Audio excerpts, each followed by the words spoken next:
Hello అండి. Welcome to my channel. ఈరోజు వీడియోలో అయితే చికెన్ కర్రీని జ్యూసీగా ఎలా తయారు చేసుకోవాలో చెప్తానండి.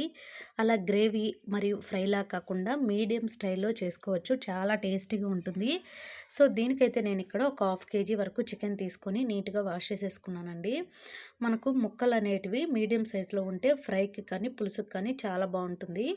ఇక ఒక ప్యాన్ పెట్టేసుకొని అందులో ఆయిల్ వేసేసుకొని, ఆయిల్ బాగా వేడెక్కిన తర్వాత అందులోకైతే ఆనియన్స్ అయితే వేసేసుకోవాలి. ఇక ఆనియన్స్ మనకు ఇలా ఫ్రై అయ్యే టైంలోనే డైరెక్ట్‌గా చికెన్ అయితే ఇందులో వేసేస్తున్నానండి. ఆనియన్స్ అనేటివి ఇందులో మరీ మనకు ఎర్రగా ఫ్రై అవ్వాల్సిన అవసరం లేదు. ఇలా మీడియం సైజులో ఉంటే అయితే సరిపోతుంది. ఇప్పుడు ఇందులోకి కొద్దిగా సాల్టు, అలాగే పసుపు అనేది కూడా కొద్దిగా యాడ్ చేసేసుకోవాలి. ఇక ఈ 2 వేసేసుకున్న తర్వాత ఇవి మొత్తం అన్నీ కలిసేలాగైతే నీట్‌గా ఒకసారి కలిపేసుకోవాలండి. చాలా సింపుల్‌గా చేసుకోవచ్చు.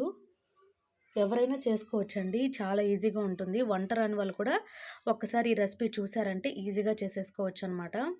ఇక ఇది ఇలా వేసుకొని మనం మూత అనేది క్లోజ్ చేసేసామంటే మనకు ఒక 10-15 నిమిషాల లోపల ఇలా ఫ్రై అవుతుంది. సో, అలాంటి టైంలో ఇప్పుడు నేను ఇందులోకి అల్లం పేస్ట్‌ని అయితే కొద్దిగా యాడ్ చేశాననమాట. అల్లం పేస్ట్ అయితే వేసేసుకొని ఇక మనకు అల్లం పేస్ట్ కూడా ఇందులో మొత్తం కలిసేలాగా ఇది కూడా మనకు పచ్చి వాసన పోయేంత వరకు ఇంకో 10 నిమిషాల వరకు మీడియం ఫ్లేమ్‌లోనే ఫ్రై చేసుకోవాలండి. అల్లం పేస్ట్ మనకు బాగా ఫ్రై అయిన తర్వాత ఆయిల్ అనేది ఇలా పైన తేలుతూ ఉంటుంది. సో, ఆ టైంలో ఇందులోకి నేను కొద్దిగా కొత్తిమీరనైతే యాడ్ చేసుకున్నాను. టమోటా అనేది వేసుకోవడం వలన మనకు కొంచెం జ్యూసీగా గ్రేవీ టైప్‌లో ఉంటుంది. అది మాత్రం మీ ఇష్టమండి. ఫ్రై కావాలి అనుకున్న వాళ్ళు టమోటానైతే అవాయిడ్ చేసేసేయండి. ఇక ఇది మొత్తం కలుపుకున్న తర్వాత నేనైతే కొంచెం జ్యూసీలా కావాలని ఒక పెద్ద సైజు టమోటానైతే ఇలా కట్ చేసేసైతే వేసేసాను. ఇక్కడ మీరు గమనించాల్సింది ఇందులో నేను ఏది ఫ్రై చేయలేదండి. అన్నీ డైరెక్ట్‌గానే ఇట్లా చికెన్‌లోనే ఫ్రై చేస్తున్నాను. ఇక ఈ టమాటో ఫ్రై అవ్వడానికి మనకి ఇంకో 5 నిమిషాల వరకు పడుతుంది. సో, కలిపేసుకొని మూత క్లోజ్ చేసామంటే టమోటా అనేది మెత్తగా ఇట్లా స్మాష్ అయిపోతుందండి ఆయిల్‌లో కుక్ అయిందంటే. టమోటా వేసుకోవడం వలన కొంచెం గ్రేవీలాగా ఉంటుంది.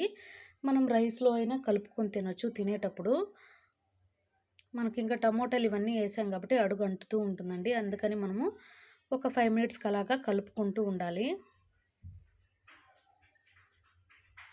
సో, ఈ విధంగా కూడా ట్రై చేయండి. చాలా బావుంటుందసలు నిజంగా. మనకు ఆల్మోస్ట్ టమోటా కూడా బాగా ఫ్రై అయిపోయింది. చూసారు కదా! ఇక్కడెక్కడ మనకు టమోటాలాగా కనిపించట్లేదు. మనం ఆయిల్‌లో ఎలా ఫ్రై చేసుకుంటే ఉంటుందో అలా అయితే అయిపోయింది. ఇప్పుడు ఇందులోకి నేను కారం అయితే యాడ్ చేస్తున్నాను. కారము, అలాగే ధనియాల పొడిని కూడా యాడ్ చేస్తున్నానండి. ఇక ఈ 2 వేసుకున్న తర్వాత మొత్తం ఒకసారి కలిపేసుకోవాలి. ఇక ఈ కారము ఇవంటి కూడా మనకు పచ్చి వాసన పోయేంత వరకు నీట్‌గా ఫ్రై చేసేసుకోవాలి. మాకు గ్రేవీలాగా ఇలా ఫ్రైలాగా కావాలన్నప్పుడు ఇక ఇందులో ఎటువంటి వాటర్ అయితే యాడ్ చేయనవసరం లేదండి. ఇలాగే మనం మీడియం ఫ్లేమ్‌లో పెట్టుకున్నామంటే ఈ ఫ్రై అనేది మనకు బాగా గట్టిపడిపోయి ముక్కలకి బాగా పట్టుకొని ఫ్రైలాగా టేస్టీగా ఉంటుంది. లేదు కొంచెం పులుసులాగా కావాలనుకుంటే ఇక్కడైతే నేను ఒక టీ గ్లాస్ చూసారు కదా! ఒక టీ గ్లాస్ వాటర్ అయితే యాడ్ చేశాను. ఎక్కువ కూడా యాడ్ చేయలేదు. అది కూడా ఎందుకంటే ఇందులో కారం ఇవి వేసాం కదా! అవి కూడా పచ్చి వాసన పోయేంత వరకు కుక్ అవుతాయని అయితే వేశాననమాట.